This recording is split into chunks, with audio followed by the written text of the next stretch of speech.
Hey, welcome to our little show. More lanes coming to Mopac. And the plan is for a pay-as-you-go concept. This one's pretty interesting. I've already thrown my hat in the ring to be the person that sets the price every afternoon. This is pretty interesting, and a lot of people may think it's a very good idea, but good luck with that. To be fair, what options do we really have? Knocking down the fences around Mopac, that's not going to happen. So with that off the table, because you're not going to widen Mopac, because that's the privileged class, those are the lawyers. You don't touch that area. So exactly what are the options? I think the concept here is a pretty good idea. The idea is for you to pay 22 cents a mile for the toll lanes, but that can change based on demand, based on time of day. I don't know. It's not a bad idea. I'm in favor of pay as you go, as long as you don't have to pay multiple times for a road you've already paid for. As long as you have an idea what exactly happens when you've reached the payoff stage for that road. What happens to the excessive amount that you pay? And then exactly how in the world do you jump in and out of that thing, and how in the world are you going to exit off these pay-as-you-go lanes? What are the options? Honestly, what are the options? Now, there's apparently half of U.S. employers now, reportedly. It's a story coming out of Houston. Half of U.S. employers around the country either do or plan to penalize employees who engage in unhealthy behavior. Right now, it's being called a smoking surcharge. And this is all about punishing workers from $30 to $60 a month if they are smokers. Now, exactly what would you tolerate in the concept of unhealthy behavior? Because it's one thing to hit smokers with 60 extra bucks a month. What about non-smokers with dependents who light up? What's fair? And then we end up in the very politically incorrect world of, well, if a surcharge for unhealthy behavior is the way to go to keep costs in line, why not apply the same surcharge for obese employees? Right? I mean, if you want to find somebody, maybe fine isn't the right way to put it, but it's a surcharge, 30 to 60 bucks because they smoke or they live with someone who smokes because it's unhealthy behavior. Why not hit them if they're obese? You could keep going. The idea is to, I guess, punish people out of unhealthy behavior. Can you blame them? All right, phone number is 836-0590. That's 836-0590. Toll free is 877-590-KLBJ. Can you listen online? More than likely, yes. Go to 590KLBJ.com. Click on that icon and put your head down. You can do that chat box thing as well. Go to 590KLBJ.com. Click on the OLS chat box, whatever that is. You will see some preppy pictures and URN. If you would like to download the show, that's possible. Go to 590KLBJ.com. There is a podcast there, and more than likely it is free. You can also download the show via iTunes, and I'm told on your iPhone as well, and who knows, somewhere, somehow, there could be a phone app out there. There's probably no risk in doing this, but the governor is in. He's running the ads right now. That's Rick Perry, who will be governor again for the 66th consecutive year. And there's no issue on the table that affects you in any way. You're not changing. But he's now making an interesting move. And I only know this because I'm not sure the last time I slept. I was up with a sick kid all night. And so I'm watching this story early in the morning. And this is the story about, it's tragic, it's terrible, but it's confusing. On Falcon Lake in South Texas, there's a lady who claims that her husband was murdered by pirates while they were jet skiing. I'm sure a lot of people have heard about this. It was big news right when it happened, and it's kind of big news again because she's doing interviews, because she's complaining that the Mexican government is not doing enough because a body has not been found. Nobody heard the shots. Nobody saw anybody on jet skis. And now Rick Perry is in saying, listen, you guys need to find that body. He's called on the president of Mexico to speed up the investigation to find the body. So far, after, what is this now, more than 48 hours, no body? I'm not saying the guy was not murdered on a jet ski, but it doesn't make a lot of sense. If you're a pirate, I get how you might steal from people on boats. Not too many people travel with a heck of a lot on jet skis. And you shot him in the head, and there's no body. She's now doing TV interviews. So for the people who may not believe her, and that's out there, she's certainly putting herself out there. But the governor is sort of behind her. He's saying, find that body. Get to work now. Do something for us. You owe us that body. You have to admit. And I don't know how many people have followed this. And it's the first time I really listened to this wife speak. And it's terrible. I'm sorry your husband's dead. But you come away with just a little skepticism. It's a little too bizarre to believe. The good news is, if the show goes in the tank today because I'm delirious, we are saved by cheerleading stories. And for once, the cheerleaders, probably not their moms, but the cheerleaders are fighting back. Usually, and it happens in Texas, usually the cheerleaders fight to wear skimpier outfits.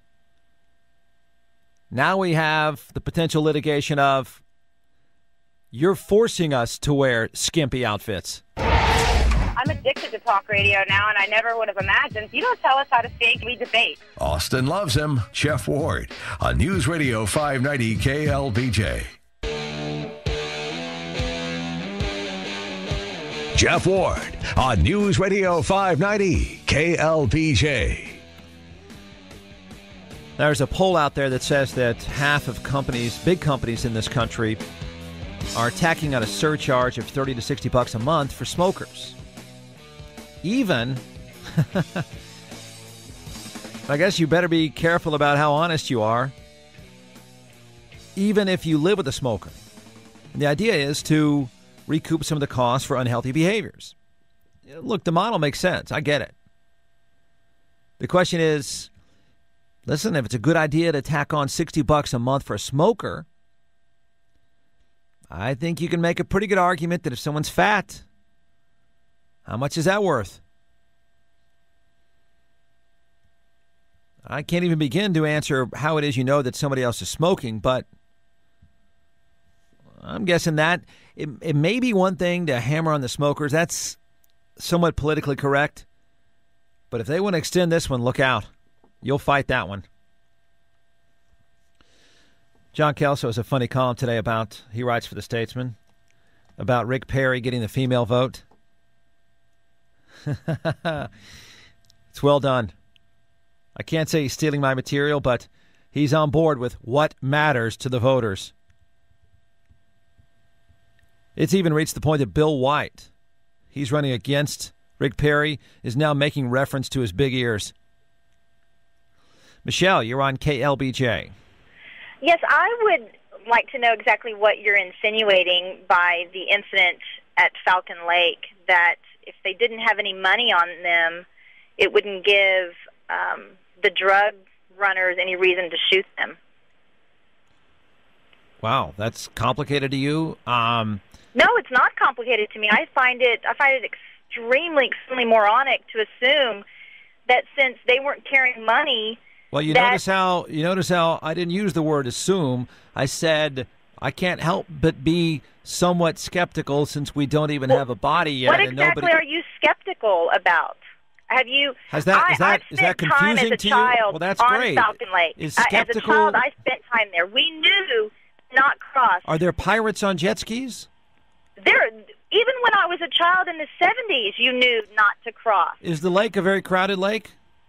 It can be. Yeah. It's actually primarily so if somebody got fishing shot lake. a few times in the head, somebody might know about it? No, not necessarily. Okay. Not necessarily. Not necessarily. Okay. But I also know the area where they where she is alleging that they were at, where the mission is, where the church is. Yeah, right. When we were kids, we wouldn't Maybe ski, but we would. You're automatically offended, which I think is a little bit too sensitive. I sat there this morning and watched the interview of this lady, and I admitted, like I think a lot of people would admit, you come away. I said, in fact, I said it's bizarre, and it is bizarre. You haven't even found a body in 48 hours. Was the guy killed by pirates? Sure, maybe. We don't know. But you're bent out of shape about that? Well, I think that's weak. Growing up, I have my entire family lives down there in the valley. I grew up in the valley. I know the mentality of Mexico Texas relations. That's Sure. what I grew up in. And nobody is denying that. It's entirely possible pirates killed him off, but we don't know yet. Well, I think we do know. Oh, I okay. think we do know. I mean, is to say that this pretty woman, this pretty blonde-haired woman sitting on the Today Show today, claiming that pirates killed her husband, is that so far-fetched? It's not far-fetched. It was happening in the 70s and 80s. Right. People are just talking about it now. Absolutely. There was a fisherman killed there not long ago, and that happens. Nobody who lives here is denying that it does happen. The circumstances are bizarre, as I said, and I can't believe anybody who looks at it. But says, bizarre on whose side? On her side or on the Mexican side? It's on her side. It's totally plausible that they stole her jet ski, that they hid the body. Okay. It is. It's totally plausible. Who said otherwise? I don't know. I just You're got bent the out of feeling. shape. Maybe, God forbid, maybe I'm wrong, but I got the feeling that you were insinuating that I don't there's think it's something else confusing, fishy. Michelle. I said it's bizarre, and I said maybe you disagree, which is fine.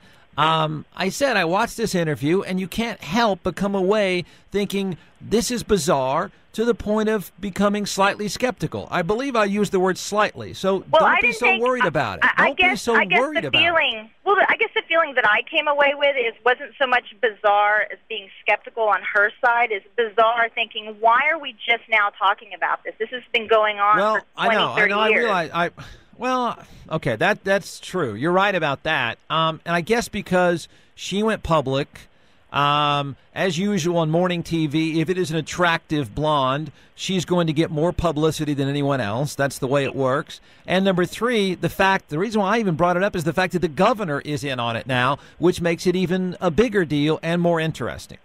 Well, and we know why Perry's involved in it now. I mean, really. We know why. We know why it's an election year. Oh, yeah, right. We know why. And like I said, it's been going on for 20, 30 years. Okay, let me ask you this without you getting really offended by this, even asking the question. I don't think it's that outrageous to even ask the questions. But let's say Perry's in this now and saying, you guys find that body, you find it now, and he's making a big deal out of that. You're probably right. It's all about a campaign. But what happens just if? I'm not saying the guy wasn't killed by pirates on jet skis. What if it doesn't turn out to be that way? Does Rick Perry run any risk? You know, I would say he runs the risk of maybe looking like that the drug cartel doesn't exist on Falcon Lake. That the Mexican nationals do have a point. Oh, well, nobody heard anything, so she obviously may be making it up. I mean, that's kind of a hard question. Look, Michelle, I'm not disagreeing that there's crazy stuff that goes on down there. Pirates and jet skis killing off a guy we don't even know where the body is, and what do they get out of it? Yeah, it just doesn't sound too crazy for me, because I've just heard some crazy stuff that has gone down there. An uncle of mine was, I don't know what you call it when you're hijacked on the water, but he was hijacked on the water and everything was stolen off of his boat. Right. So, I just don't know how crazy it sounds. Okay, it doesn't sound crazy. Okay. But we don't have, nobody knew anything. I'm just saying it's playing itself out as almost like a made-for-TV movie. So it happens a lot, apparently. It's ramped up because, well, a few things now have happened. One, she's doing TV interviews. And two, the governor says, find that body. Hey, Trey, you're on KLBJ. Hey, Jeff, boy, I tell you, the Valley mentality is something else, isn't it? I'll come right out and say it. I think that woman went down there and killed her husband over there, and this all plays out to be a perfect alibi, because what kind of pirate goes and doesn't pirate two jet skis that are there, right, points a gun at the woman and doesn't kill her, and then she just comes and floats this whole story? I bet if you dig deep enough, there's a pretty hefty insurance policy somewhere in play. Yeah, I watched the interview. I think if you put 100 people in a room, and again, it's entirely possible. It may even be likely. Crazy stuff is going on down there. But I don't know anybody that watched that and said, really? Where is everything? It doesn't seem to add up, but maybe that's how crazy things are there. The fact that the governor's in makes it even more interesting. Jeff Ward on News Radio 590 KLBJ. The phone number is 836-0590. That's 836-0590. Toll free 877-590-KLBJ. So the idea is to pay as you go on Mopac. Okay. Sure. What happens when you've paid enough? You start getting money back? Is it free after a while? Or does the revenue just keep coming and coming and coming? I'm okay with the concept. Executing this is going to be pretty interesting. The idea is just to get more lanes on Mopac. There is a really weird thing about this. I don't know how in the heck you're supposed to get off if you're in one of these pay-as-you-go lanes or these rolling revenue streams, because you're going to be in the middle, possibly. What if you want to get off at 35th or anywhere else on the right-hand side? You're going to have to be pretty good and pretty fast. John Kelso writes about women supporting Rick Perry. No way. This is only about how people look. You're kidding. What are the issues? Why is that? Why does Rick Perry, why is he able to sort of buck the trend and have more women supporting him than a Democrat? Now, why is that? What would be the issues there? What's driving that? Kelso writes, generally, women have tended to vote for Democrats because Democrats are seen as the soft and squishy people, the nurturers, the protectors, the kind of guys who are actually glad there's a baby changing station in the men's room. Okay. What are the issues again? What's this? He writes, I doubt that women from all over Texas would vote for the nerd over a man who multitasks by hunting and jogging. Then he says, then again, maybe the reason women are backing Perry is that he looks like the kind of guy who would know where the cologne station is at Nordstrom. Then he makes, and this is outrageous, can't believe somebody would even go there. He writes that Republicans are getting the women is considered unusual. The poll didn't say if size was a factor. But there's this. When Republican women say bigger is better, they're talking about the old man's American Express limit. Hey, it's about the issues. You can't go there. It's about the policies. That's what it's all about. The entire race is about policy. JT, you're on KLBJ. Hey, Jeff, I was hearing you talking. I just caught a little bit of part while ago where you were talking about, some companies that are wanting to fine people, or is that it, for being overweight? Here's the deal. It's a story out of Houston, and there's companies, what they're doing is they're docking workers from $30 to $60 a month, and that includes non-smokers with dependents who light up, and it's a surcharge on unhealthy behaviors. I tell you what, I'm sick to death of being nickeled and dimed to death between things like that and the government doing the stuff like the surcharge that the transportation, that the Department of Safety is doing now, and it's like if you're late on a payment for the tollway, there's fee charges of $200 and everything. It's getting ridiculous, and I keep hearing Democrats and Republicans talking about less this, less that. There isn't less in any of it.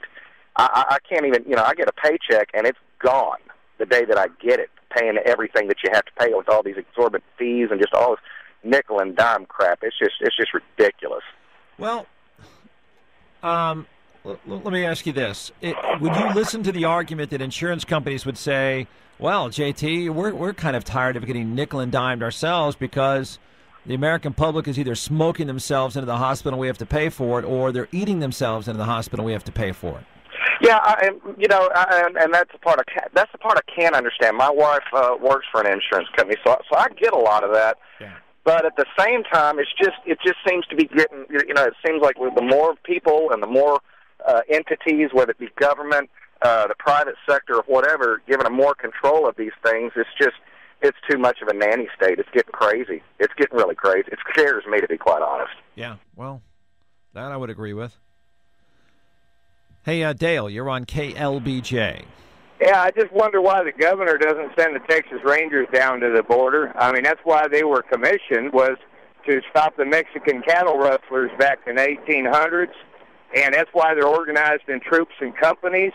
And it wouldn't be nothing for him to send Company A down there to retrieve that body out of that lake. What are they going to do? Well, but from what I understand, they were shot. I mean, are we declaring war on Mexico? Because I think the guy allegedly was shot on the Mexican side. They were in Mexico. And I don't see how we would be able just to storm in there and take it out. I think. Assuming he was shot by the pirates. She claims they were shot taking pictures as a mission on the Mexican side of the lake. Okay, Dale. I mean, isn't that right? I'm somewhat new to this story, only out of just being trapped. But he said today, I expect to get a phone call in 48 hours from the president to tell me the body has been found. Joyce, you're on KLBJ.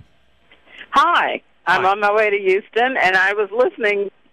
I just turned on the radio and heard you say that women seem to be voting for Perry. The one thing I want to say to women is it doesn't matter which one of these guys. You've had the vote forever. Why aren't women voting for women and grooming women to lead? We're not happy with the way things are, guys. Okay, well, that's fine, but you need to talk to your sisters because Rick Perry beat out two women during a primary and beat them fairly easily. Exactly, and it's the women getting out of women's way, and hopefully, and I do talk to my sisters. I'm going to Houston because I'm going to a conference with a bunch of business owners where 1,000 companies are telling us how to do business with them because of the support that the former mayor has set up. We've got that kind of resource in Houston. And a lot of us are women business owners. Sure. And I remember trying to help another woman business in Austin that the manufacturing company get some Texas Enterprise Fund money that was going not to small business, but Home Depot, sure, Hewlett-Packard, and Dell.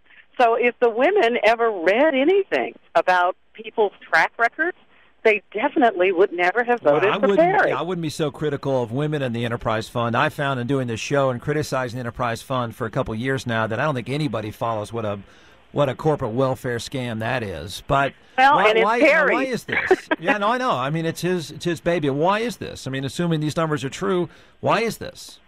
Why is it that women are voting for Perry? Yes. Well, it's the same reason they spend time worrying about Lindsay Lohan and whether she's got a drug problem. I don't give a flip. I'm trying to hire people and grow a business, but they're putting their attention to the wrong place. I'm trying to get my waistline smaller. So, sisters, think about getting less junk in your trunk and go and read the political real data and start putting your attention to the right stuff. You are cool. Joyce is just cool. It is Freddie. You're on KLBJ. Hi, I wanted to say that lady did not kill her husband. He booked it, and he's in Mexico. He had some coyotes sneak him into Mexico. She's going to get the insurance and meet him up later.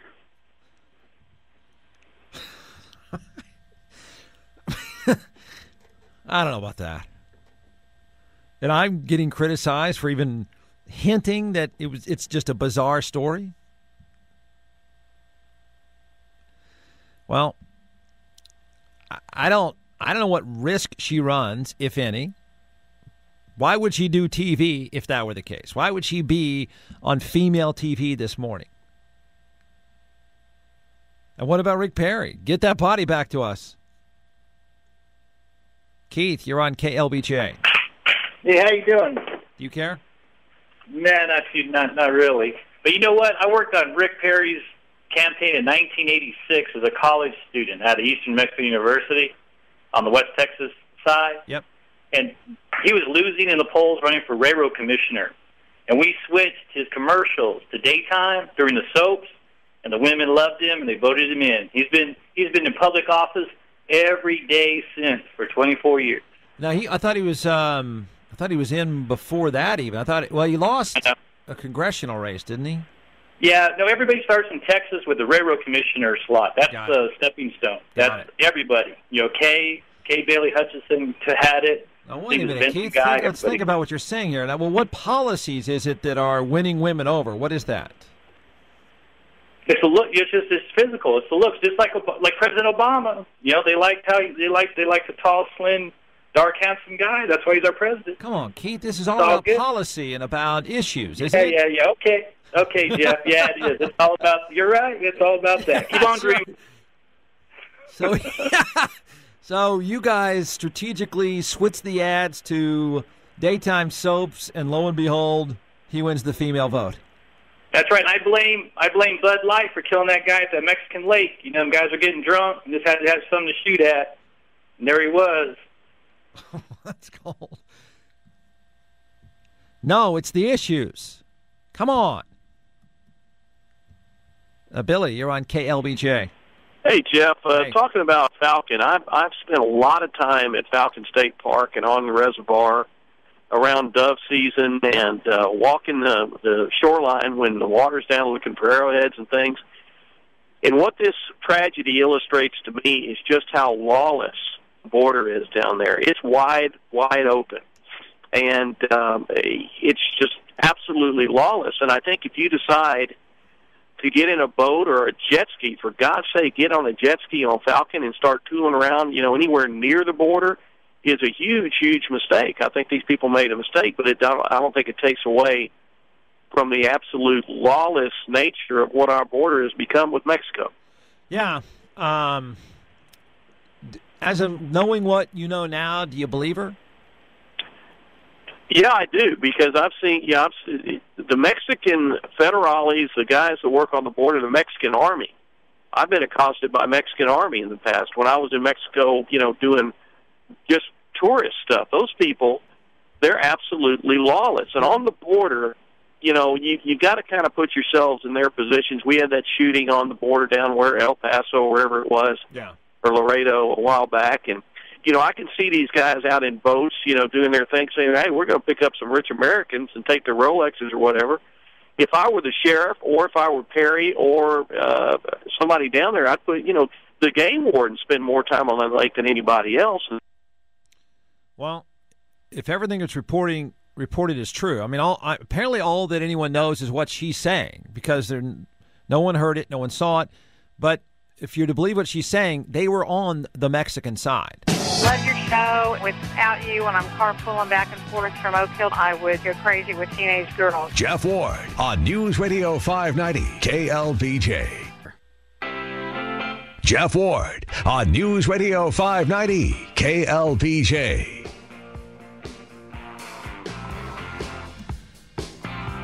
The most bizarre twist on cheerleading litigation. Didn't think this one was going to happen. But, of course, it wouldn't happen in Texas. You'll appreciate it. Brett, you're on KLBJ. Hey, Jeff. Interesting show, as always. Thanks. Hey, I wanted to chime in on the surcharge, as you're calling it. I think it's right. I think it's long overdue. We've been subsidizing bad choices, bad behavior through these corporate and institutional plans for, however many years. And, you look at the behavioral risk system the government tracks, and you can see we're choosing unhealthy behavior. Right. And when people pay for that and they know that it's their behavior that influences it, then I think we'll see some change in personal responsibility, which is what's needed. Yeah. It's pretty interesting. But how far do you think it's fair to take it, and how far will it be taken? I mean, it's one thing to hit a smoker for $60. The public seems somewhat tolerant of that, but you can make just as good, if not better, argument that somebody who's eating themselves to death can cost you even more. Well, I think that's actually a bigger issue in our current culture, but I think you look at the insurance companies and the actuaries. I think they're the ones that go through the numbers. They know where the risk is at. They know where the problems are that are causing them money, and they know which ones are behavioral versus which ones are, more of, the incidents of life. I think you leave it up to the actuaries and the insurance companies to do it right. Yeah. Yeah, I think businesses can make a very credible argument for this because, as we know, unfortunately, most people don't follow this closely. All costs are passed along. Right, that's what people don't get. As a free market country, a capitalist country, why in the world have we been doing what we've been doing for the last 20 years? I agree. Makes no sense to me. I agree. Carol, you're on KLBJ. Yeah, I wanted to holler at you about the way candidates look and how people vote for them. I had a friend that wanted John Edwards to be president just because he was good looking. Right. They weren't looking at the politics or anything like that. And I think it's a shame that the women that are voting for Perry just because of what he looks like. Well, is that it? I mean, I haven't heard. Is that it, or is there something else I don't know, but that's all I hear. Yeah. I mean, I hear it from you. I hear it from other people that's why women are voting for him. Well, and I guess some men. I can't answer for the people listening. I just haven't heard anybody offer any other reason. I know it's sad that's what it's come down to. I voted for Bush, because of his policies, but then I voted for Obama because I thought he could help us. I didn't vote for McCain because he was ugly. I voted, I was afraid he was going to die on us. Let me ask you this, because I brought this up during the presidential race. If you took Barack Obama's positions across the board, if you could, I know this is almost impossible to do, but if you could just place those into the body and mouth of John McCain, would he have been elected? I don't know. To be honest, it scared me because if he died, Sarah Palin would have been president. So that's what scared me into voting for him, to be honest. I've said before, we will not elect. I'm not saying this is good. We will not elect an ugly person. Do you agree? Yeah. I agree with you. Yeah. Yeah. I mean, I could take for whatever a lot of you say you believe. I mean, I was a big Steve Forbes supporter, even when I was young. We could take Steve Forbes today, put him in there, all of his policies that a lot of you say you agree with. I maintain he would no chance again, no chance. Susan, you're on KLBJ. Yes, I heard you say that you hadn't heard if there were any witnesses regarding the jet ski shooting. And I've been following this story on cable news since it started. There was a witness, a gentleman who lived on the American side near the lake, and he talked to the wife right after she allegedly had gone back to pull her husband out of the water and couldn't do it, and he helped her up onto the shore.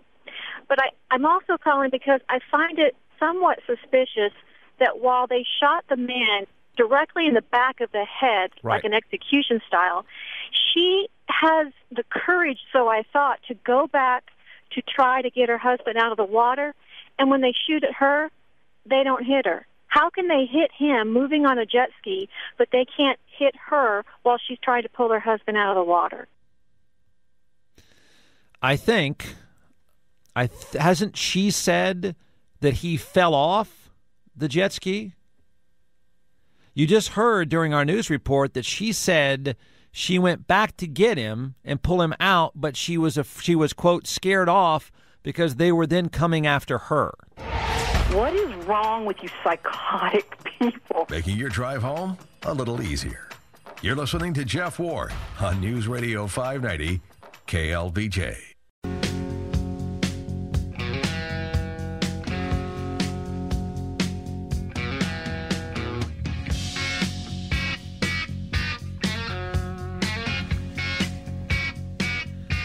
Hour number 2 of our little show. Mopac Pay As You Go. Now, good luck with that. Once you get up there, how are you going to get off? How much do you charge? When do I get to be the one to set the pay scale every half hour? That's the plan as of now. That part's a joke, but I'm still throwing my name in there. Not long ago, some cheerleaders in Texas, because they are the ruling class and their mothers call all the shots. There's a school district, can't remember where it was, but doesn't matter because they're all the same. And the school had imposed, the district had imposed this dress code. And it had, this broad term about sexualized outfits and things like that. And they began enforcing this dress code. And I know a lot of you are big fans of dress codes and stuff like that. To me, it's just begging for litigation. But so they enforced this new dress code. They put it in play. And the cheerleaders, which is really their mothers, get some spray-on tans and some Botox. They actually fought the dress code and forced the district to create an exemption for the cheerleaders. Well, I guess you could say there's hope, because there's a group of cheerleaders that are fighting the school district, saying that the school district is making them wear outfits that are too skimpy.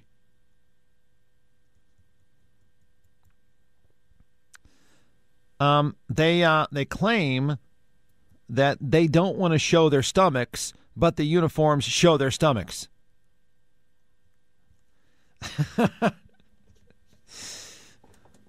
By the way, just to make it even better, just to tell you how absurd this entire cottage industry of beauty pageant contestants is, CBS News reports a recent poll of college cheerleaders, because that's important.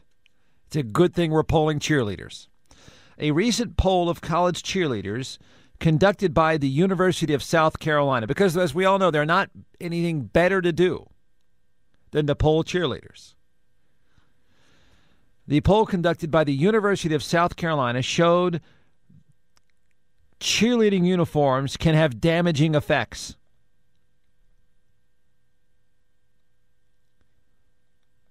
I'm not kidding. I can't make that stuff up. That has damaging effects. In other words, the pressure to fit in and wear the outfits when you cheer for the crowd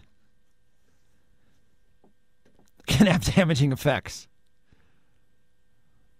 All right, the phone numbers, you'll need them. 836-0590. That's 836-0590. Toll free is 877-590-KLBJ. Can you listen online? More than likely, yes. Go to 590KLBJ.com. Click on that icon and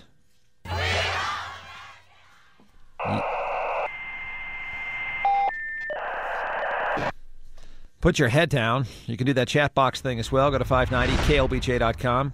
Click on the OLS chat box, whatever that is. You will see some preppy pictures, and you are in. If you would like to download the show, that's possible. Go to 590KLBJ.com. There is a podcast there, and more than likely it is free. You can also download the show via iTunes, and I'm told on your iPhone as well. And who knows, somewhere, somehow, there could be a phone app out there.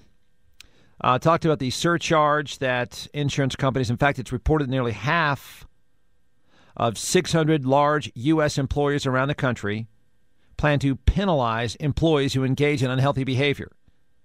Now there's something put into play that's called a surcharge for smokers and non-smokers with dependents who smoke. The better question here would be, if it makes sense, and I think you can make a pretty good argument, it makes perfect economic sense, to put a surcharge on smokers, why not other areas? If you're worried about the expense of unhealthy behavior, how could you not put the same surcharge on obese employees? When did we all become so incredibly hypersensitive? Jeff Ward on News Radio 590 KLBJ. Phone number is 836-0590, toll free 877-590-KLBJ. According to the Associated Press, Governor Rick Perry has called on the Mexican president to return that body. That's the body of an American reportedly shot to death on Falcon Lake in South Texas. Now, it is his wife, right? It was a husband and wife. They were sightseeing. The wife, Tiffany Hartley, claims he was shot by Mexican pirates.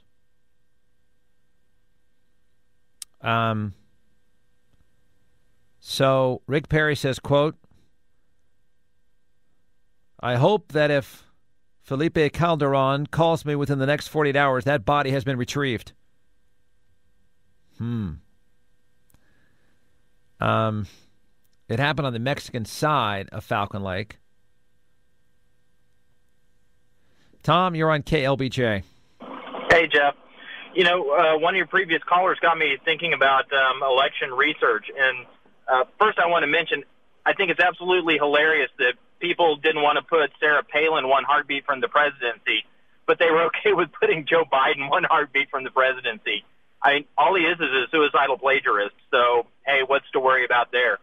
But the research part, you know, you were. It sounded like you were saying that all other things equal, the better-looking candidate will prevail or will have an advantage. I really think there's an opportunity for a university of the first class to put together an interdepartmental research multi-year effort with, say, advertising, government, and those guys that do all the research on, you know, facial symmetry and attractiveness and, the psychology of appeal and stuff like that, and look at candidates. You know, in which elections was it about how the campaign was run, you know, in advertising? In which elections was it about policy? In which elections was it about, you know, who looked better? Because with the, you know, kind of the facial symmetry stuff, it's easy to measure which candidate looks better or, you know, would be more physically attractive, right? But there is a guy at UT who studies all these nonverbal things. Yeah. In fact, I even took his class years ago. Really interesting guy. And, of course, the classic is the whole Kennedy-Nixon thing, which, of course, people say, see, there's the beginning of TV having this major influence. You know, I maybe that it's so politically incorrect that you don't want to hint to that the American public is really that superficial. But if we just break it down, I mean, I'm trying to think about this. Can you, in a high-profile race where media matters? Now, I mean, there are plenty of local, you know, Lee Leffingwell is elected, but media did not have much of an impact on that, certainly visually.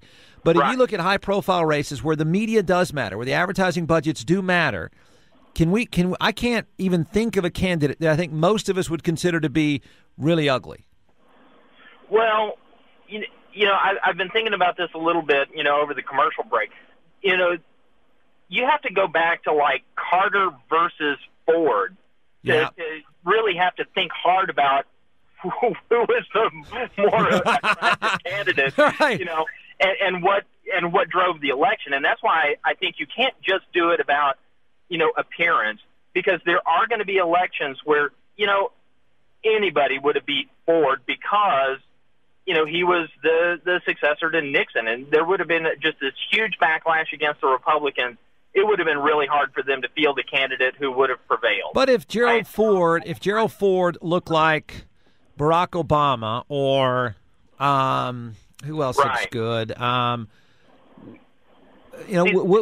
guess to your point is, and I don't know the exact answer here, how much does looks matter? Can it make up a huge difference, or can it put you over the hump? Well, Jeff, I think that's what you and two of your colleagues and a whole lot of research grants need to find out. All right, I'm on it, man. That's it. I'm headed over there today. I don't even know if we have to research. I think it's plainly obvious. I really do. Now, let's see. Who's ugly right now? See, you can't look too, if you're female, I argue you can't look too good.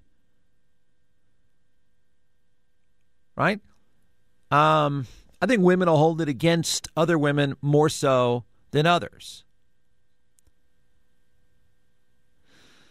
Barney Frank looks terrible. He looks terrible. He does. He just looks bad. We could come up with exceptions here. My God, Robert Byrd is 140. Was. Bob Dole. Could Bob not win the presidency because if I looked, although Bob Dole looks pretty good. I just look. Absent somebody offering up, Kelso is on to something here. I'm not going to say that he's listening to the show, but he's on to something here. I mean, women are voting for Rick Perry. Even the pollsters say it's quite possible percentage-wise more women than men would vote for Perry. Nobody's really coming forward saying, well, it's about fill in the blank. Joe, you're on KLBJ. Oh, I'm not convinced these actuarial people have that cause and effect all that well nailed down. I mean, who say a guy doesn't quit smoking and then he gains weight and gets stressed out and has a heart attack because he quit? And who's to say the next one tries to lose weight and gets bulimia? Yeah. The thing is, who's going to decide? And whoever decides is going to have a lot of power. I'm against it. Yeah, no, that's you're right. I mean, you are putting amazing power. Although I bet you they would argue, Joe, that while they may not be perfect, numbers are on their side in terms of their predictions. Well, I don't accept the premise that, they can't know. It's too complicated. They just can't know. I don't care what their numbers say. I know they can't know. But do you respect the right of the employers to say, hey, look, Joe, I can see how you'd have an argument with this. That's cool. But we've decided we need $60 back from each smoker per month because we think those are our costs. And we want to recoup some of our costs. Can you respect the business argument here? Yeah, not government. Certainly not government. Right. Business might want to think about and contemplate some, but certainly not the government. Well, the government's not going to do this. No way. There wouldn't be any employees. I mean, really. And by the way, the government certainly wouldn't take this on because they don't care how much money they spend. Oh, I can see an agency of the government having all kinds of crazy things. It's crazy the way it is now. Yeah. You ought to look at an application. I mean, you want to talk about black text on white paper discrimination. You look at a federal employment application. Do they ask you, on a federal employment application, are you asked if you smoke? No, you're asked about whether you qualify to be a HERA, that's Housing and Economic Recovery Act. Oh, gosh. On their diversity. Right. Hey, Jake, you're on KLBJ. Hey there, I just want to confirm your worst fears about people who vote for candidates because they're good-looking. My mother-in-law voted for Bill Clinton in 1992. When we asked her why, she said, because he's so huggable. Mm-hmm. Anyway. And I think, to an extent, the Bush v. Gore thing was you could break it down this way. women who voted for a guy because he looks like he lives in Plano, or women who voted for a guy who looks like he works for a Manhattan law firm. Never mind that both were prep school, Ivy League educated guys. Right. Just a different look, right? Yeah, not very huggable, either one, though. Well, can you think of an ugly person? I beg your pardon, please? Can you think of an ugly person in office, running for office, that has any chance, that's going to win? I can't think of anybody. If we took whatever policies Rick Perry has and put them into Bill White, would he win? Well, Bill White's ad says, I can't win because my ears are too big, right? Right. I haven't even seen a picture of the man. I don't know if that's true. It is. It's very true. Obama's got big ears, too. Yeah, he does. But he's stylish, though. Very true. Very slim, very debonair. Yeah. I mean, he was killing when they, I tell you what, strategically, and I don't even know if they talked about this, but when the debates between Barack Obama and John McCain had his suit was all wrinkled. He stood up. He was all bent over. He looked like Mr. Green Jeans. Yeah, and Barack Obama would get out and stroll around the room, and you thought you were about to buy Amway from the guy. Yeah, he came across very well. I forget, or the guy's name is Huckabee. Is not a very attractive man. But you'll notice how, you know what he did though? What's that? He lost like 150 pounds. Wow. Yeah, I mean the guy. If you look at him from a few years ago to him now in the last few years, doesn't even look like the same guy at all. Wow, I didn't even know that. Yeah, McCain in the last election looked like kind of an old, grumpy old man. Yeah, he looked like Mr. Green Jeans. Yeah.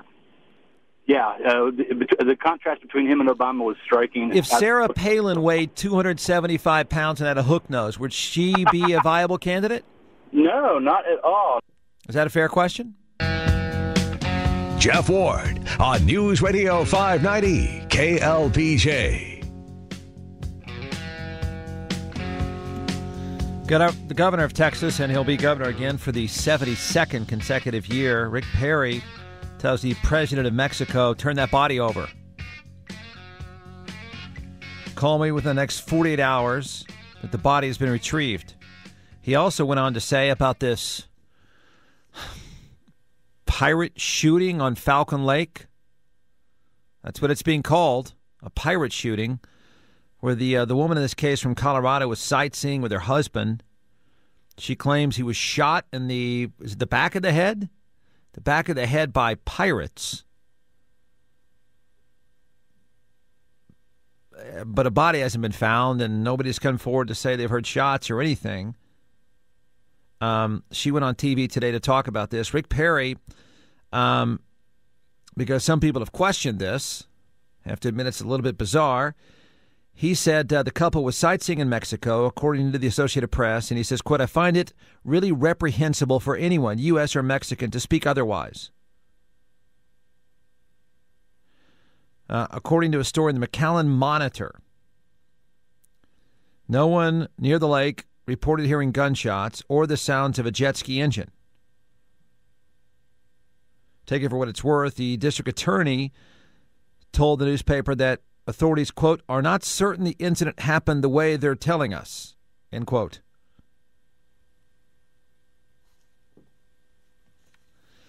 Brad, you're on KLBJ.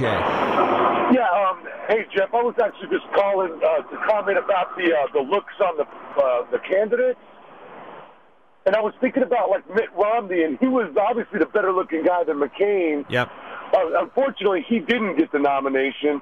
But I was also thinking about what you said about women, and I find that, like, the conservative women, period, seem to take a beating from the media because they're more attractive, and maybe not as a whole, but they seem to be than liberal women. And my case in point is Fox News. And if you watch that, I would rather watch Megyn Kelly than Christiane Amanpour any day of the week. Yeah, absolutely.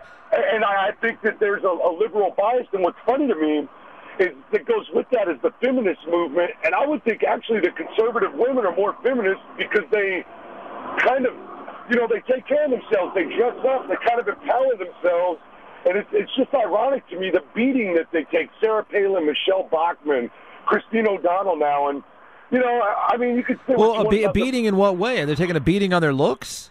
I think that I think honestly there's a resentment against them because they're attractive women, yes. I really do. I believe that. A resentment among other women? Oh, well, I think especially among the liberal media. I believe that's why they take a pounding. I think Sarah Palin, people think, well, she's all looks and that's it, and that she's off the charts, and she's weird and she hunts. But the fact was, if they would have done their homework, she had more executive experience than Obama, than Biden, or than McCain did. She actually could have ran on her own merits, really. Right. She balanced the budget. She sent a National Guard unit to go to the Middle East and fight in Iraq, and they didn't like her. She was a good-looking lady. She was outspoken. She totes a gun. She hunts, and she was a threat. And because she's conservative. But I don't hear people making fun of her looks any more than. I mean, what are you talking about? Saturday Night Live has made fun of Hillary Clinton to the point that it's almost embarrassing. Yeah, but Jeff, I think that's just to try to even it out a little bit. They sure go after conservatives a lot more, especially women. Well, the lady's daughter is on Dancing with the Stars. I mean, it's not like she's hiding from the spotlight. Well, no, and I agree with that. I go back to the point. I think good-looking people are resented more than not good-looking people, and I think when it carries over to politics, I believe it's with conservative women. I know Hannity was talking about that the other night. It made sense. I've always felt that way. And I think it's even, like you said, Rick Perry, he's a pretty good-looking guy. Yeah. Romney was a real good-looking guy. Obama's better looking than McCain. McCain looked like a lizard, to be honest with you, at the end. He looked like Mr. Green Jeans. Yeah, and he was pretty broke down there in those debates, and he wouldn't, he was hunched over. He kind of looked like the old guy from the Simpsons cartoon at the end of it all. Well, why name for me an ugly Republican winner, female? Okay, give me a second. Let me see if I can pull one out of my hat. All right. Well, man, I can't really think of one off the top of my head, but if Linda McMahon wins, I'll throw her out there. How about that? Yeah. Yes, you're right. I mean, it's not like, I hope she wins. Is she that ugly? I don't know. She's skinny. Well, here's, there are lawsuits and there are creative lawsuits. And suing the Hyatt hotel chain because one of its employees is caught wearing your underwear, that's creative. Well, just keep asking yourself, what's it worth? What's it worth? I'm not saying this story isn't alarming. What's it worth? Hey, Sue, you're on KLBJ. Hey, Sue. Hey. Hi. Hey, Jeff. Hi there. I wanted to tell you about some inconsistencies in that wife story that I saw last night on television. She was on Nancy Grace, and when Nancy Grace asked her about what had happened, she was telling about how, these pirates chased them and were shooting at them, and that her husband got shot, and she pointed to her forehead. Okay? Yeah. The first story I heard from her before last night was that he was shot in the back of the head, which would make sense if the pirates were chasing them. And it's just, there were several other things that I can't even remember right now, but it was kind of like big red flags that the stories weren't matching. I saw her later on Greta Van Sustren's show, and everything wasn't the same. So a lot of people, Governor Perry, Nancy Grace last night, they're all like, oh, she's telling the truth. I think it'll be interesting how it turns out to see if she is telling the truth. I know. I don't want to. I feel badly. The guy's dead, if he's dead. But I think I watched it early this morning, unfortunately, from a hospital room. But I don't know. You just can't help coming away going, "Are you?" That's bizarre. That one's a little tough to believe. Well, I know what the other thing was. Is I heard that they had lived in Mexico, and she was talking about how these pirates, these boats came right up to her, and they were talking, but she didn't understand what they were saying. And I'm like, if you lived in Mexico, wouldn't you understand Spanish? Yeah. Yeah. So, I'm like you. I mean, if it really happened, I feel terrible. I mean, it's a tragedy. But I just think that it really needs to be investigated a lot more. Yeah, well, that's the critical part of this is that, and that's what Perry is saying is anybody really looking into this? Because we don't have jurisdiction here. Okay, you want weird lawsuits? You've got them. What's it worth? What's it worth? Keep asking yourself. Here's a woman in Los Angeles, or from Los Angeles. She was traveling to attend a wedding. She is suing the Hyatt hotel chain. Not a hotel, the hotel chain. That's not to be taken lightly. She says that when she walked into her hotel room, she was alarmed to discover a strange man wearing some of her clothes. Reportedly, the man had one of her skirts and a pair of her high heels on, along with a Hyatt shirt, according to the lawsuit. She also noticed the man was wearing her underwear. Apparently the skirt didn't fit so well, huh? Aren't those Hyatt shirts kind of those khaki shirts, right? Or is that the Westin? Okay, well, he's not done there, and neither is she. After changing his clothes, the man handed her various items of clothing, including several pairs of her underwear, according to the lawsuit. Now, by the way, he's been charged with a crime. He was charged with disorderly conduct, and he pleaded guilty to the charge. And that part's done. But she's not. She is suing the hotel chain, all right, for negligence of hiring, supervision and or training, invasion of privacy, and emotional distress. Her attorney, Stephanie Sperber, said she tried to resolve the woman's claim without going to court, but she said Hyatt is unwilling to acknowledge her client's emotional distress. What's it worth? I have to admit, a dude in a Hyatt shirt with that Hyatt name tag in your underwear might throw you off. What's it worth? Mark, you're on KLBJ. Hello, Mark. Yeah, thanks, man. Hey, I got a comment on a caller a minute ago talking about the liberal media refuting or making fun of these politicians because they're good looking.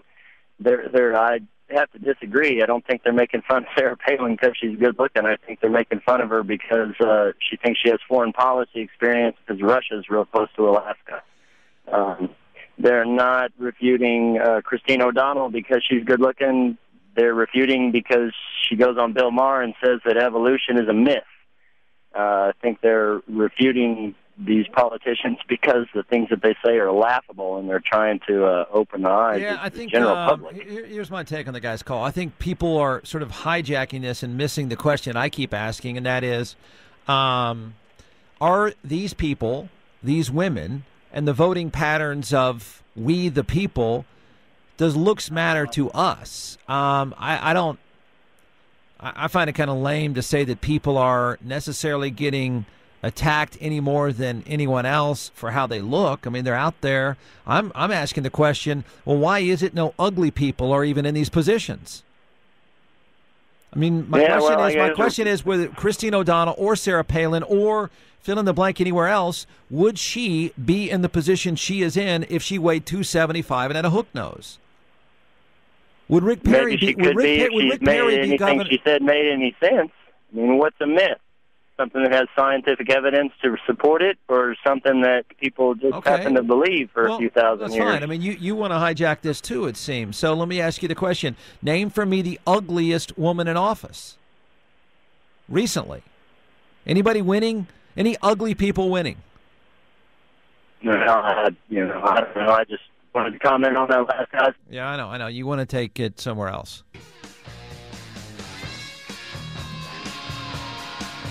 Hey, Jeff, you're on KLBJ. I had a couple of suggestions for you for the unattractive Republican woman. Okay. We got K. Billy Hutchinson, and kind of going back a little ways, but in 2000, Secretary of State Katherine Harris. Now wait a minute, because she had that plastic head. She had crazy plastic surgery. I lived in Yeah, Florida I know. But listen, we got to be. Let me tell you something, Jeff. You got to sort of step away. Oh boy, I'm going to get it now. Other women like the way those women look. They can relate. An earthy-looking woman would have no chance. All right, let me toss out two then that are fairly natural then. How about Fiorino and Meg Whitman? Meg Whitman, I'll give you that. It will be interesting if she wins because she's pretty earthy and pretty big, right? She's dowdy. I'll use that word. Okay, that's a good one. But she's super rich. Now she is going to be the litmus test. It'd be interesting. Now, I don't know if your line or anything, but I did want to toss out one opposing argument. Okay. There's not a lot of Republican women to choose from. As I was driving home, I was thinking about it, and I can only come up with about 8 or 9 women out of the entire Republican lineup. Everybody comes to mind is always a guy. Yeah, no, that's true. I mean, that is right. I mean, I don't want this to morph into just about female candidates. It's about how we judge candidates in general, and Kelso alleges that women are voting for Perry because he doesn't have big ears like Bill White. Jeff Ward on News Radio 590 KLBJ.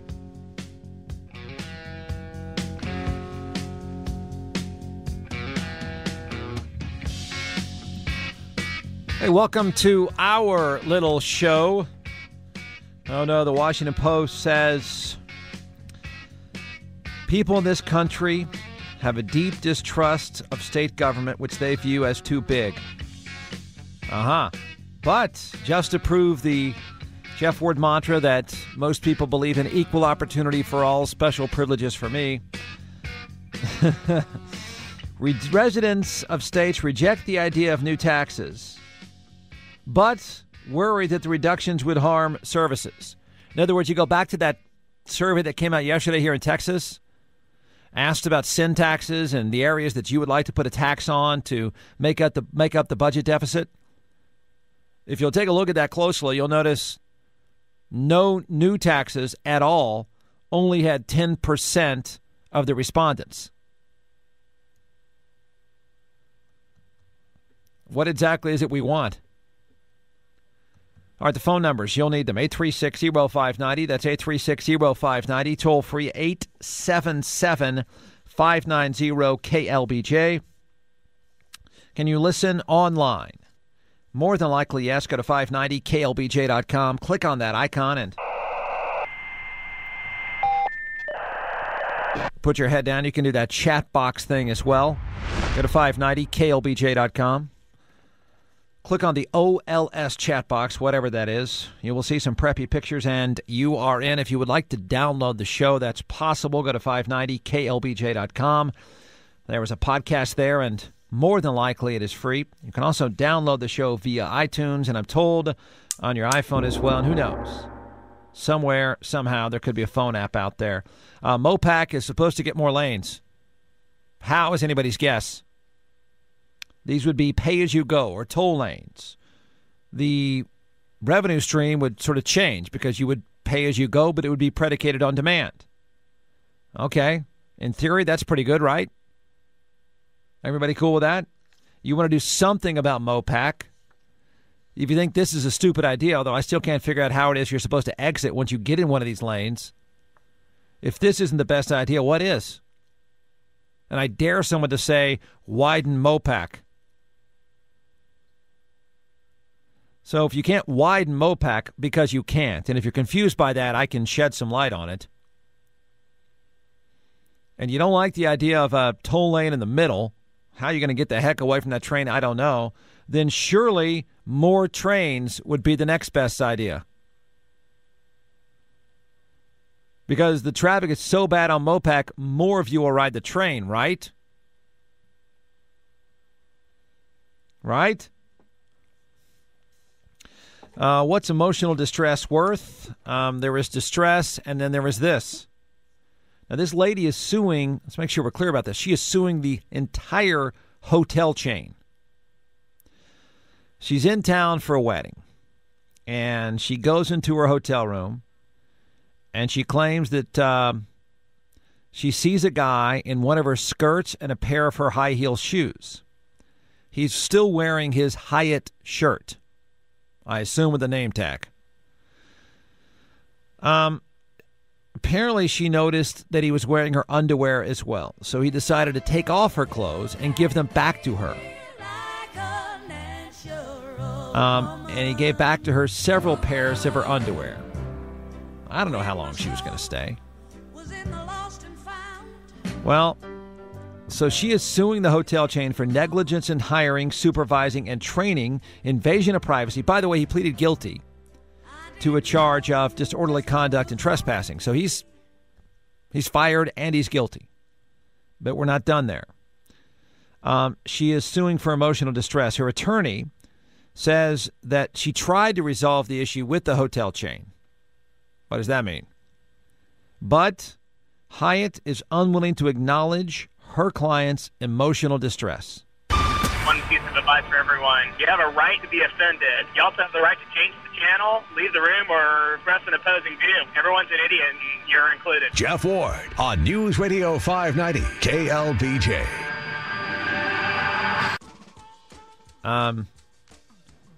I'm not saying they didn't do it. It's bizarre.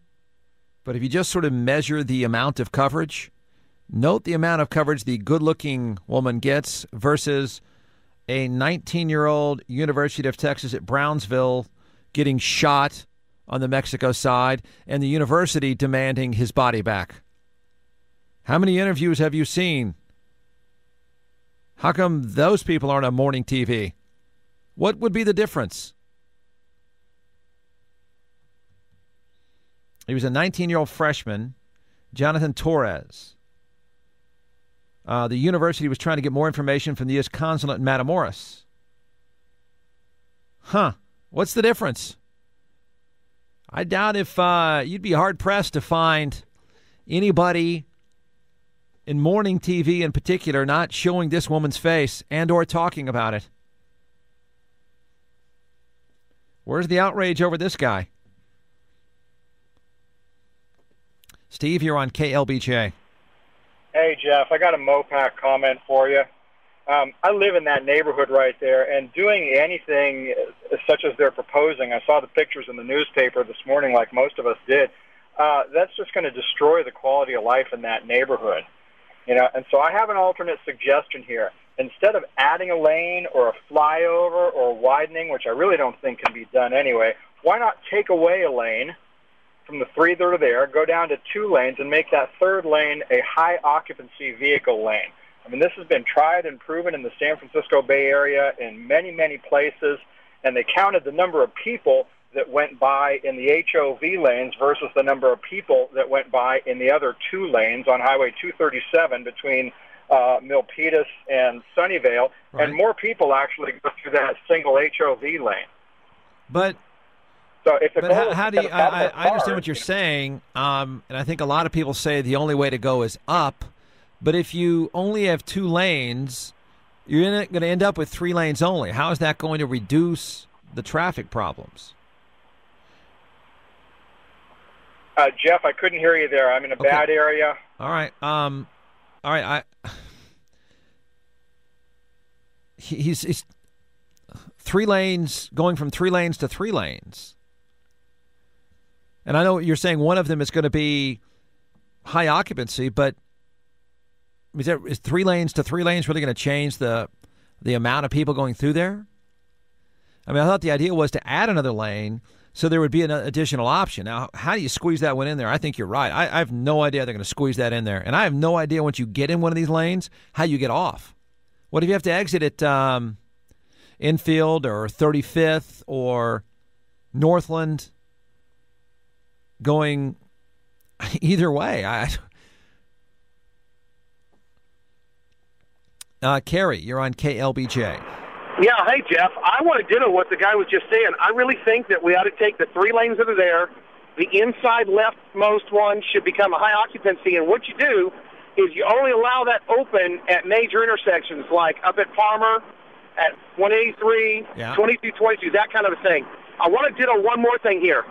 I-35, if you took the inside lane of north and south and made it a mandatory all the way through town, like for 18-wheelers or anybody that's not getting off, you would save the stop and go, because Seattle, Washington has proven that both the high occupancy and the dedicated lane going through a certain amount of town work, and it's been working for years. Yeah, no, I think that's a really good idea, because that makes a lot more sense than building an additional lane on the inside, because people couldn't exit from there. There has to be a way that you keep cars that are just going straight through and give them their own space. I think you're right. Exactly, and that for the 18-wheelers, that would be great. This whole idea that now that the toll road's finished north and south, we're going to divert to there and then remodify I-35. We're looking at years and years, just like I-35 and Ben White intersection took. Yeah, no, that's well said. Hey, Christina, you're on KLBJ. Hey, Jeff. I actually have a couple comments. I'll just say them real quick. First of all, Perry, I know people are attracted to attractive people, but I hope to God that's not why we're voting for people. I know I don't. But I think the whole Perry thing, I think he's skating by because he's unconsciously or consciously made this image of, like, it's me against the world, it's Texas against the world, and for some reason we like that here, even though it doesn't do us any good in any, our reputation. But there's some, pride in that, and he kind of cultivates that it's me/Texas against the world. So that's my take on why he is popular, and not really getting much of a fight. Second, on the hotel thing, I know I'm not going to get a lot of fans on this, but I think Hyatt is going to deserve whatever they get. They should have settled this. They could have settled it probably for a lot lower amount than what they're going to have to fight going to trial for it. And, the woman has some emotional distress, and whether or not she does or doesn't, it's a horrible experience that she had in the hotel room, and it was their employee. So they should have settled it, and they're reaping it on themselves by not settling and this going public. I know it's impossible to visualize, not that any of us want to. You go into your hotel, you check in, you throw your bags down. Oh, no, there's a guy in a Hyatt shirt in my underwear. Yeah, I mean, I'm not saying it's not going to freak you out, but once he gives back the underwear, which is bad enough, what's it worth? Well, I think that I don't understand why she was in the room while he was allegedly taking off that's the weird stuff. to me. I know. I found that weird. Would you stand there and say, listen, before you leave, can I get my underwear back, bud? Yeah, No, sure, lady. no. Here you go. Yeah, and so I think that discounts her claim. But I just think that these companies, they're just going to spend so much more money fighting this, and the bad publicity, they could have just settled it. I think that it's short-sighted for them not to, whether I think that she's a nutcase for staying in the room or not. But anyway, hey, by the way, Maureen, or what's the lady's name, O'Donnell, whatever, she's so frumpy. Do people think she's attractive? I mean, yeah, it's Christine O'Donnell, the lady who just won, who had the upset in the Delaware Senate seat. Frumpy, she's she's dumpy. She's a little overweight and dumpy, but women are mean. So there you go. I'm a little bit thrown off by that the lady stood there. Did she tip him for carrying her bags? You stand there, and how did she notice that he took off her underwear and gave her underwear back? Yeah, Is the entire chain at fault?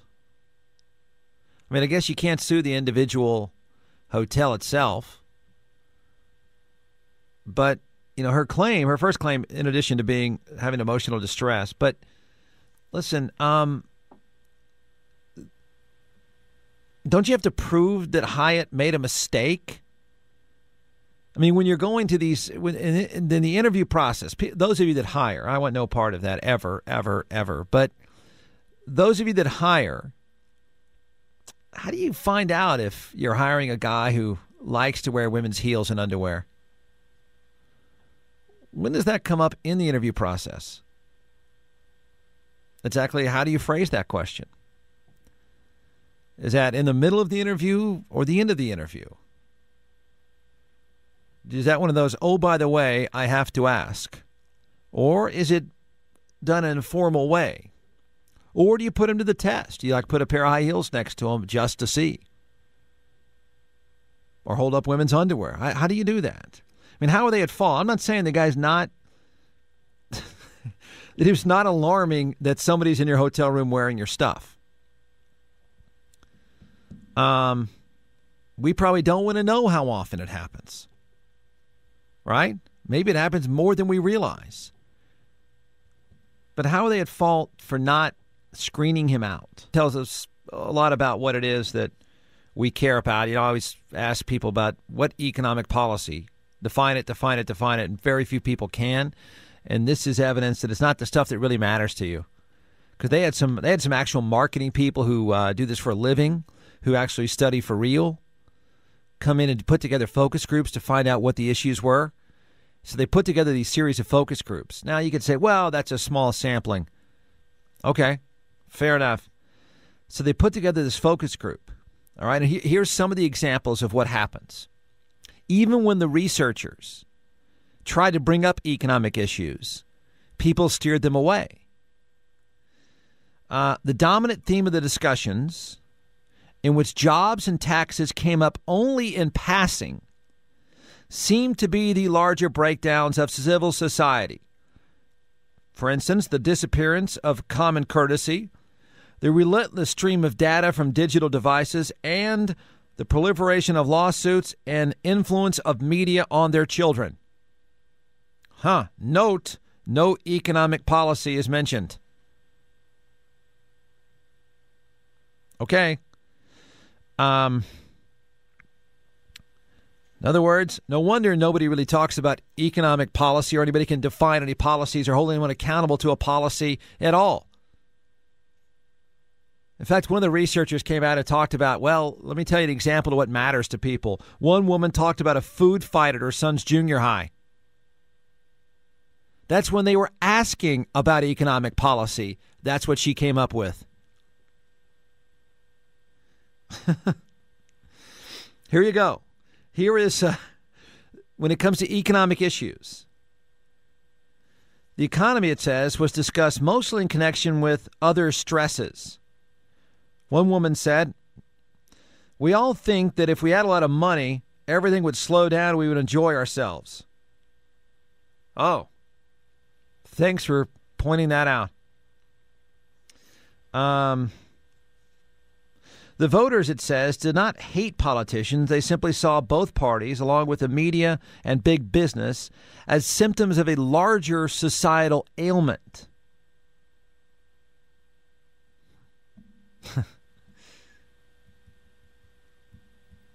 There you go. I mean, that's in today's New York Times. And you'd be right if you said, oh, come on, they're taking focus groups around the country. Is that really representative? Yeah, absolutely it is. John Kelso's column today about Rick Perry's looks is far more accurate than somebody trying to bring up some issue about Social Security. If you've got a group of people talking about it, they'd end up talking about their kids at the bus stop. It is James. You're on KLBJ. Hey, Jeff. Hey. I've got such a simple solution to the traffic problem on Mopac and around town. I'm surprised nobody's ever thought of it before. You take a look at how many government entities are in Austin, Texas. Yep. The city, the county, the state, all the various government agencies. Have a percentage of them ride public transportation. Put them on the bus. You know, who has a schedule more well-defined than a government employee? All right, I'm going to take your idea because I think I've mentioned this before and received a lot of hate mail as usual. All right, here's what I'm going to advocate. Here, I'm not saying we could enforce this, but I'm going to try to make your idea more specific. A 10% pay cut for any government employee in any capacity who does not take mass transit. Why not if we're going to penalize people for smoking or obesity? I mean, it's along the same line of thought. How well do you think that would go over? No, I don't think it would go over at all because of the large number of government employees in this city. But I think it's a great idea. To say to people, listen, here's the deal. We're going to mandate that government agencies put this policy in place. You don't have to take mass transit, but then you're going to be subject to a 10% reduction in pay because of the costs that go along with the traffic. Absolutely. The government loves to tell us what to do anyways, so this is just one more extension of that. And look, if you don't like it, I could sympathize with people being upset about it. You don't lose your car. That's fine. There are other jobs for you to take. Yeah. I like the way you propose it, Jeff. I suggest you run for public office. No. Hell City no. Council. Hell no, man. Listen, let me tell you something. If I run for office, I've either have a new heroin addiction or I have rabies of some form, and that I've got a serious mental illness. Your opponent would be playing your last little blip on the discovery of your guest wearing your underwear. That's right. That was hilarious. I like his idea. Look, I'm going to put myself in position. I don't know how to propose. I don't know how to enforce it. It may be unenforceable. But even if half the government employees do it, there you go. That's not fair. What do you mean it's not fair? It's all in the name of the public good. That's what the jobs are for anyway, right? You have no right to tell us to do that. What do you mean you have no right? It's all in the public good. It's what your job is, the public good. It's a 10% reduction in pay if you do not buy. Can you buy? We have to create them. Buy, bus, train, fill in the blank pass for that given year.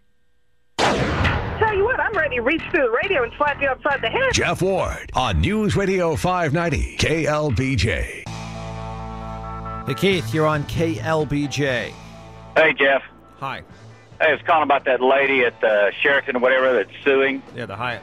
The Hyatt, excuse me. That's indicative of what's wrong with America. What you do is you say, hey, take my clothes off. You go down there, you report the guy. He gets fired. They comp your room. You get a free room night and everything. They give you a bonus, like a coupon for another free night. I say, I'm sorry about your convenience. You go, yeah, no problem. You go home and you wash your underwear, and you forget about it. That's what you do when you're a normal person. But everyone's looking to sue today, and it makes me sick. That's what you're trying to say when that lady called and she said, oh, well, if they would have just settled. Well, the only reason that this word settle's coming up is because some maggot lawyer got involved, and you know what he was trying to do, get him to admit something so he can then turn around and sue him. That's all it is. Yeah, that's why I keep asking the question, what's it worth? What's it worth? Take your pick, either side. The woman's lawyer said she tried to get them to settle. They chose not to settle.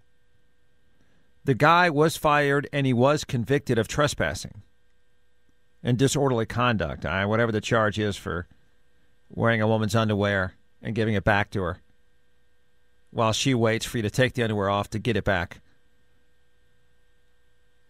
I'm not sitting here denying that it's alarming, to say the least, that you go into your room and there's a guy dancing in your underwear.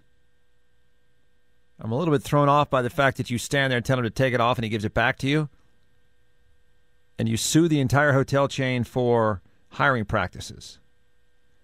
Now, it seems to me you win the case if you can prove they knew he was going to wear the customer's underwear. Then you got something. In other words, it says right there in this resume, hobbies, like to wear women's underwear and high heels.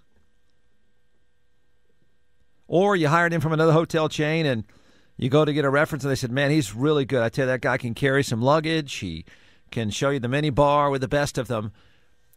Yeah, one thing you need to know is we had a talk with him about this a few times. He likes to go to the customers' rooms and wear their underwear.